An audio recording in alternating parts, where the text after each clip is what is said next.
There is one book in your Bible where God is never mentioned, not once.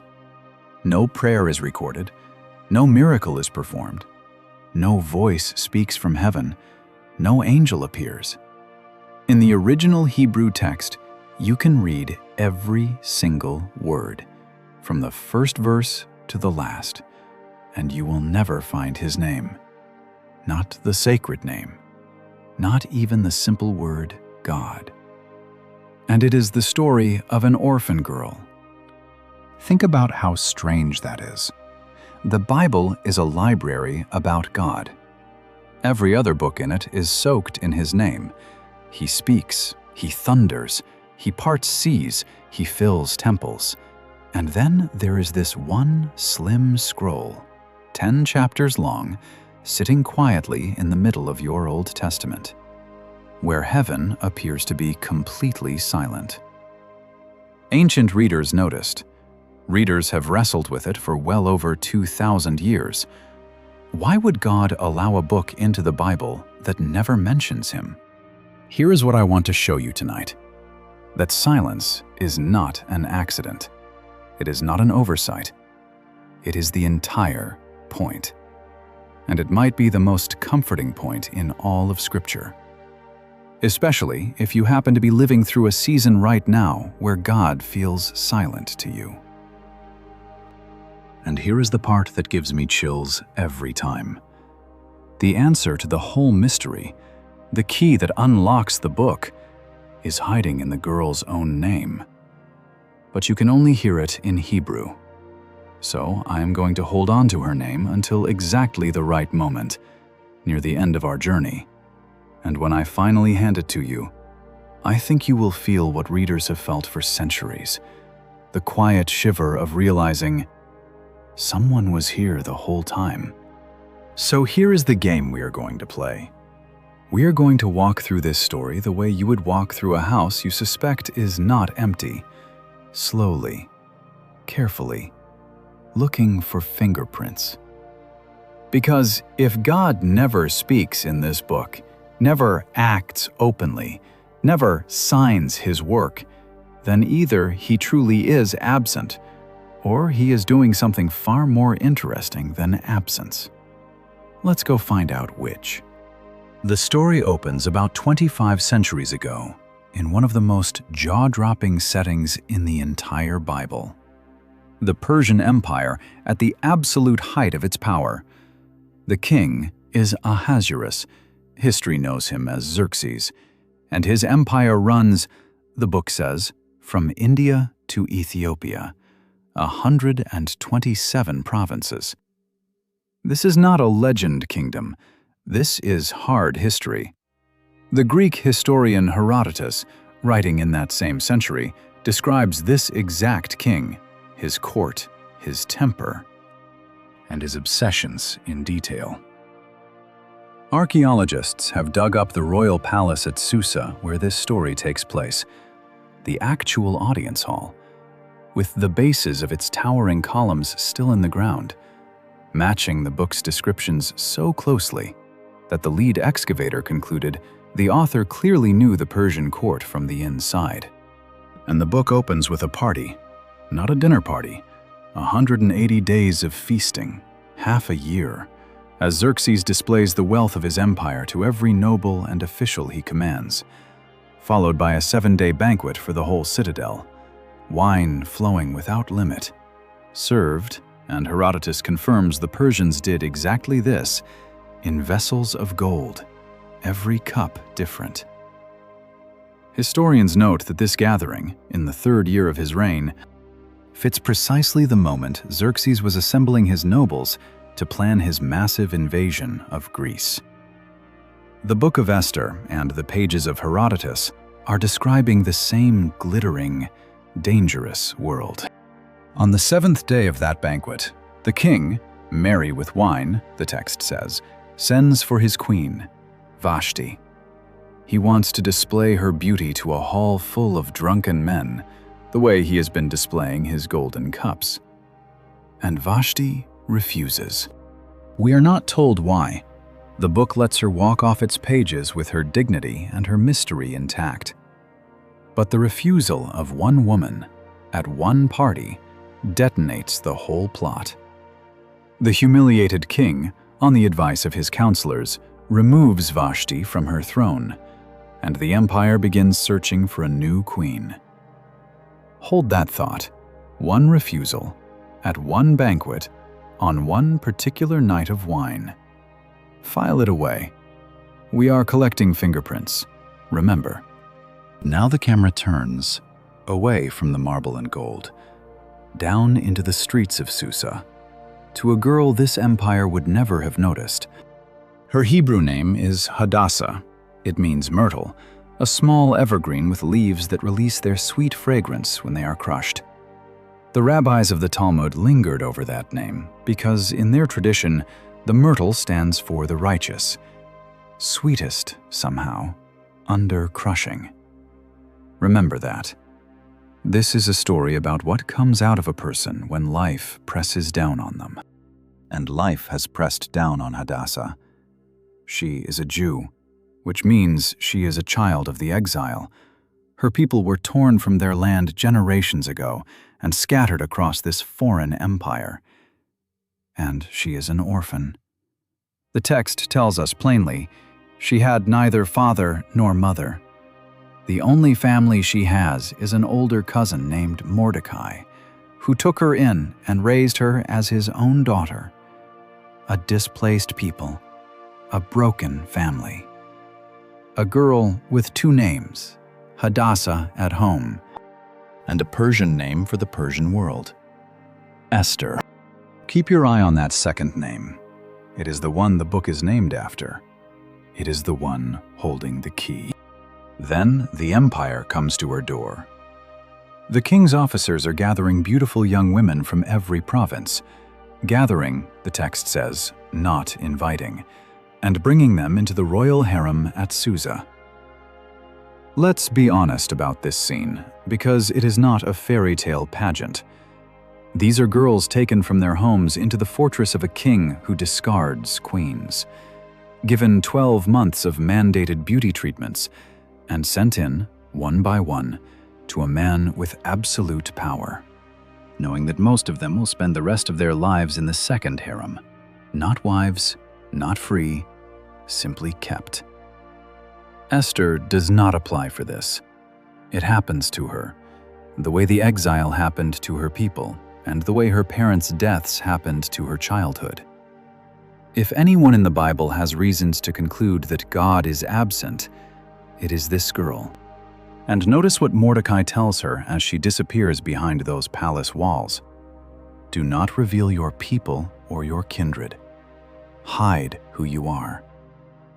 So she does. She moves through the harem with her true name folded away inside her, Hadassah, hidden inside Esther.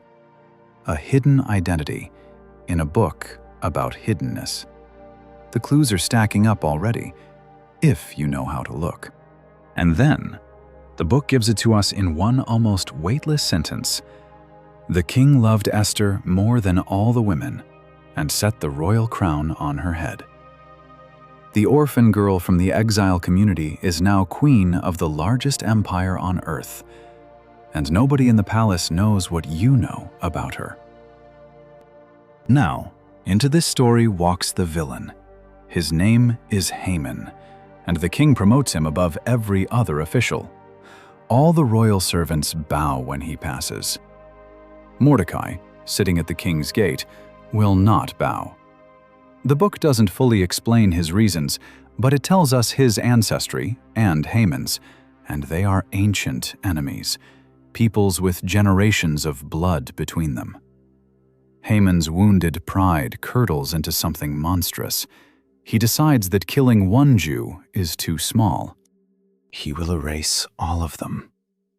Every Jew in the empire, young and old, women and children, the text says, in a single day. But which day? Here is where the book hands us our second Hebrew word. Haman casts the poor. It is a Persian loanword the book itself translates for us. It means the lot. Think dice. Think drawing straws. Haman literally rolls dice before his gods to pick the most fortunate date for a genocide. And the lot falls on a date 11 months away. Stop. Look at that fingerprint. Of all the dates the dice could have chosen, they choose one nearly a year out, leaving month after month for something or someone to work. The book doesn't say God moved the lot. The book doesn't say anything about God. That's the rule of this book. It just shows you the dice landing exactly where the dice need to land, and lets you draw your own conclusion. Even the name of the holiday that comes from this story, Purim, is named after those dice. As if to say forever, this is the feast of the day the so-called luck of the so-called gods sat down and behaved. Haman sells the plan to the king. The decree goes out, sealed with the royal ring, and the empire's machinery of death begins to turn. Couriers ride to 127 provinces carrying the date of an extermination.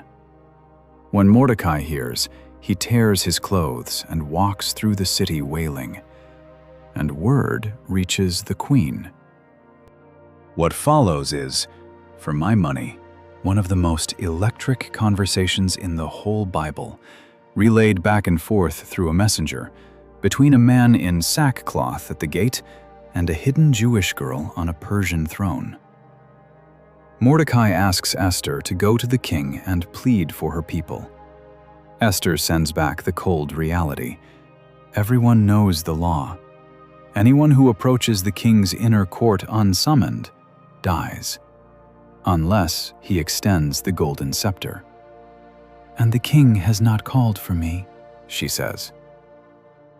In 30 days, 30 days, the crown on her head, you suddenly realize, is sitting on the same trapdoor Vashti fell through.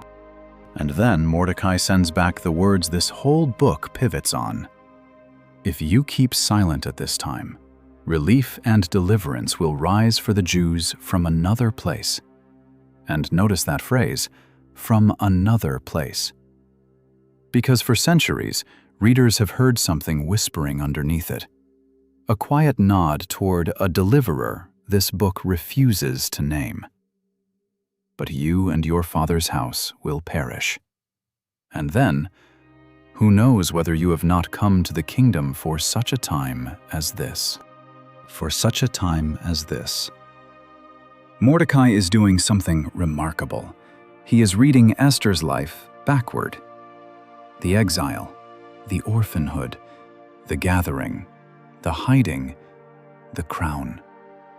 Every step that looked like randomness or tragedy, what if it was placement? What if the worst chapters of her story were quietly positioning her in the one room in the empire where the story could turn? By the way, if this way of reading is opening the book up for you, this is what we do on this channel every week. We slow the Bible down, decode what it actually says, and ask what it changes in your real life. If you want that kind of companion in your study, consider subscribing and tell me in the comments, what is one coincidence in your own story you have never quite been able to call a coincidence? I read every one. And Esther. This is the moment the orphan girl becomes one of the great figures of Scripture, sends back her answer. Gather all the Jews in Susa and fast for me 3 days. Then I will go to the king, though it is against the law. And if I perish, I perish. And catch this detail, because it is so easy to miss. She calls for a fast, and even here, the book does not mention prayer. Of course they prayed, that is what a fast was, but the book keeps its strange vow of silence even at its most spiritual moment. Heaven stays off stage. The girl walks toward the throne room alone, as far as the text will admit. She puts on her royal robes. She stands in the inner court in view of the king. The most powerful man in the world looks up at the woman who has come uninvited to die or to speak. And the golden scepter comes down, extended toward her. She does not blurt out her request. She is wiser than that. She invites the king and Haman to a banquet of wine. At the banquet, she invites them to a second banquet the next day. She is playing the longest, coolest game of anyone in this story. And Haman floats home from that first banquet drunk on his own importance. The queen wants only me and the king. Until he passes Mordecai at the gate, unbowed, and his joy curdles again. His wife and friends have the solution. Build a gallows. 50 cubits high. That's over 20 meters. A tower of execution visible across the city. And in the morning, ask the king to hang Mordecai on it. The gallows goes up that night. By tomorrow evening, Mordecai will be dead, and the date of the genocide is already sealed. If ever there were a night for God to tear open the heavens, it is this one. Watch what happens instead. That night, the book says, the king could not sleep. That's it. That is the entire divine intervention this book is willing to record. A powerful man with insomnia. No angel, no dream with an interpretation, no handwriting on the wall. The king simply cannot sleep on this night of all the nights of his reign. So he does what bored kings do. He orders the royal chronicles read aloud to him, the empire's endless official diary. And somewhere in the droning of names and dates, the reading lands of all the entries in all the volumes, covering all the years, on one forgotten paragraph. The time a man named Mordecai exposed an assassination plot against the king and saved his life. You may not even remember me mentioning it. It happened quietly, chapters ago, and was written down and forgotten, which is exactly how the book wants it. A buried good deed, waiting in the archives like a seed in winter. The king sits up. What honor was given to this man? Nothing, his servants answer. Nothing has been done for him. And at that precise moment, the timing is so perfect it is almost comedy. Footsteps in the outer court. Who is in the court? It is Haman, arriving at dawn, rehearsing his request to hang Mordecai. The king calls him in and asks, what should be done for the man the king delights to honor? And Haman, certain the king means him, designs his dream parade, royal robes, the king's own horse, a prince leading him through the city square proclaiming his greatness. Wonderful, says the king. Do all of that for Mordecai the Jew. I want you to sit back for a second and look at the chain we have just walked through. A queen refuses a drunken summons. An orphan girl is taken in a sweep she never chose. Diceland 11 months out. A plot is overheard, recorded, forgotten. A king loses one night of sleep. A reader's finger lands on one paragraph. A villain walks in at the one wrong moment. Any single link you could call luck, but you are not looking at a link. You are looking at a chain. And chains have makers. You know this experience, actually. It is exactly like watching a great film for the second time. The first time through, events just seem to happen. A chance meeting here, a delay there. But on the rewatch, you see it. Every scene was loaded. Every random detail was placed. The story only looked like chaos because you could not yet see the author. The Book of Esther is the Bible daring you to live your life like a second viewing. Now, back to Susa.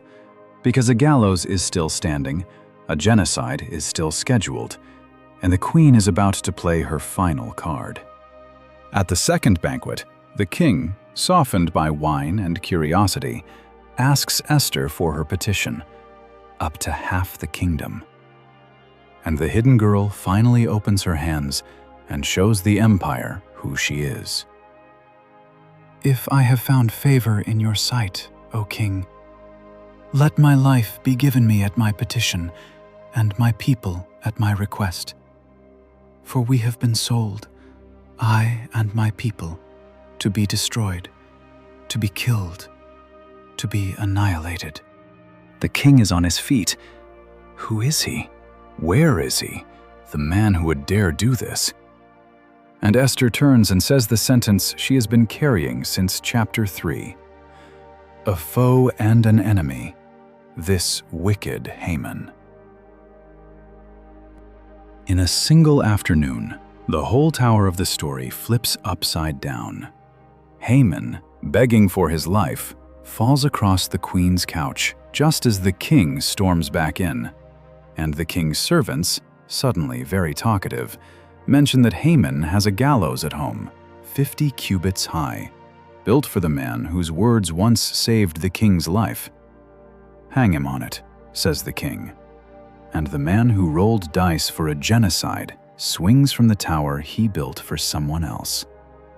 The king's ring moves to Mordecai's hand. A counter-decree rides out on the same royal horses. The Jews are given the right to defend themselves. And when the chosen date finally comes, the date the dice picked, it becomes the day their enemies fall. The book calls it the month that was turned for them from sorrow into gladness. To this day, every spring, Jewish communities around the world celebrate that reversal in the feast named after the dice themselves, Purim. So the story ends. The orphan is a queen. The condemned people are saved. The gallows took its own builder, and God never said a word. Which brings us, finally, to the name, the one I asked you to hold. Esther, say it slowly, in Hebrew. The name sounds unmistakably like the word hester, hidden. And the ancient rabbis heard it instantly. The Talmud actually asks the question out loud, where is Esther alluded to in the Torah? And it answers with a verse from Deuteronomy chapter 31, where God, warning Israel about the long exile to come, says, Hester astir panai, I will surely hide my face on that day. Hester astir, Esther. Do you hear it? The rabbis did. The book where God's name is hidden is named Hidden. The heroine who hides her identity carries hiddenness in her very name. The whole scroll is doing one thing, on every page, in every so-called coincidence, even on its title line. It is acting out that ancient verse. There would come a day, God had said, when he would hide his face.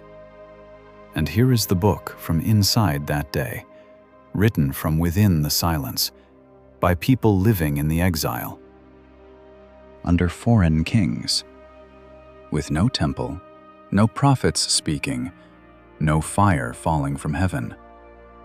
People living, in other words, in a world that feels suspiciously like yours. One small honest note here. Some Christian traditions read Esther with later Greek additions included. Beautiful old passages where prayers were written in and God is named openly. But the original Hebrew scroll, the version this story was first told in, keeps the silence perfectly, from the first word to the last. And I think that silence is not a flaw to be fixed. It is the message. Because here is what the book is teaching, and it is breathtaking. A hidden God is not an absent God. His face was hidden. His hand never stopped moving. You know how the great director Alfred Hitchcock put himself somewhere in every one of his films? Boarding a bus, walking a dog, crossing the street in the background. He is never announced, he is never named in the scene. Most people watching never notice him at all. But once you know he is there, you cannot stop finding him. And spotting the director inside his own story becomes half the joy of watching. The book of Esther is God's cameo. He is not named in the credits of a single scene, and he is in every frame. In a queen's refusal, in a pair of dice, in a king's insomnia, in a forgotten paragraph in an archive. The author wrote himself into the story, and then signed his signature in the one place no one thinks to look. The title. If someone you love is walking through a silent season right now, a stretch where heaven feels closed and prayers seem to land on the ceiling, share this with them. Sometimes the kindest thing you can hand a person is a book where God says nothing and saves everyone. And if this channel is becoming part of your walk, subscribe. There is so much more in this book that we read too fast. So let's bring this home, because this was never just a history lesson about Persia. This is about the silence in your own life. Maybe you are in it right now. You pray, and nothing seems to move. You read about the parted seas and the burning bushes and the audible voices, and you quietly wonder why your own life gets none of that. Just ordinary days, hard decisions, unanswered questions, and a heaven that seems to be holding its breath.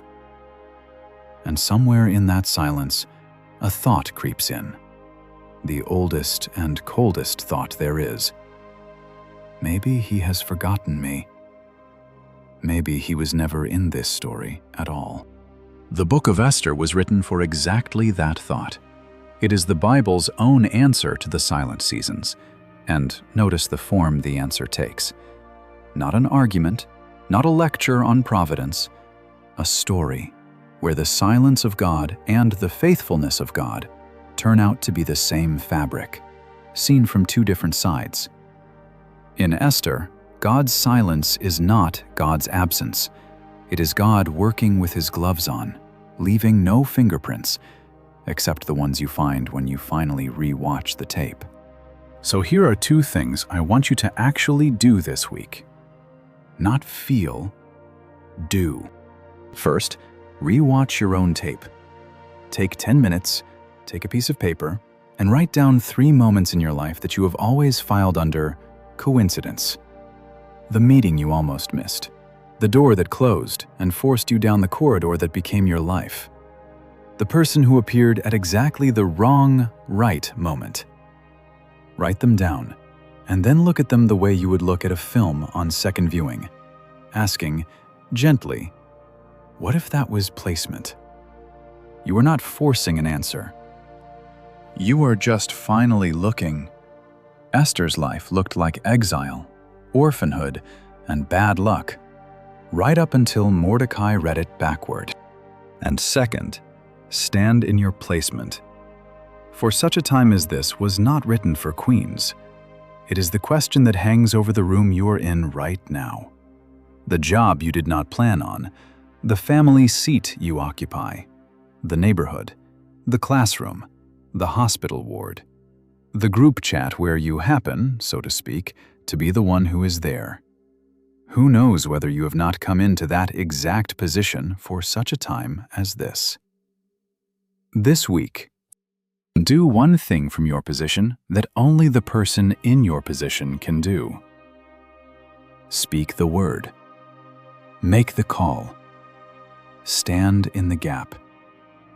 You may be someone else's coincidence, the link in a chain you cannot see, made by an author who does not need to be named to be at work. If you carry nothing else out of tonight, carry these 3 things. First, God's silence is not God's absence. There is a whole book of the Bible built to prove it, a book with no miracles, no voices, and no name of God, where he saves a nation without ever stepping on stage. The hiding of his face is not the withdrawal of his hand. Second, what you call coincidence may be the quietest word for providence. One sleepless night, one paragraph in an archive, one pair of dice. None of it looked holy at the time. It never does, at the time. Faith is largely learning to watch your life like a second viewing. And third, you are placed, not stranded. The orphan girl did not end up in the palace by accident, and you did not end up where you are by accident either. Wherever this week finds you, however ordinary, however hard, it found you there for a reason that may not be revealed until the rewatch. For such a time as this.